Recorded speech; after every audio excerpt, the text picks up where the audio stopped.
With Wakanda Enterprise, you can manage a remote SQL database, such as a MySQL or Microsoft SQL database, with the SQL Connector.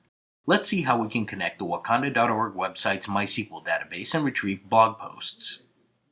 First, we create a server-side JavaScript module and write a function called getBlogPosts. We create a connector by addressing the WAF-SQL module. Then we connect to our remote MySQL database by passing the hostname of the server, the user and password of the database, and the port of publication. We can now manipulate the database with standard SQL statements. Let's execute a request to get all posts from the blog table. We just need to create a data source array where we push blog posts and return it to the client side after closing the SQL database connection.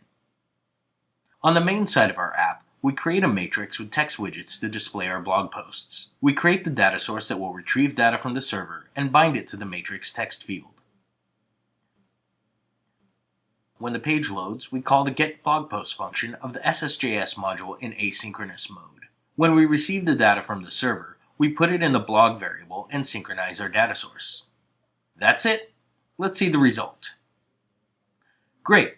All of the posts in our MySQL database are displayed in the Wakanda matrix. Now let's go over how we did this. We first created an SSJS module where we use the Wakanda MySQL connector to connect to the remote MySQL database. We execute the SQL statements to get all the posts from the blog table. Then, we push blog posts returned by MySQL in an array and return it to the client side after closing the SQL database connection.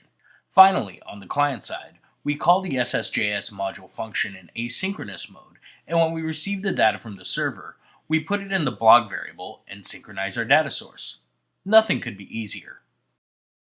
If you want to try out the MySQL connector, download Wakanda from wakanda.org today.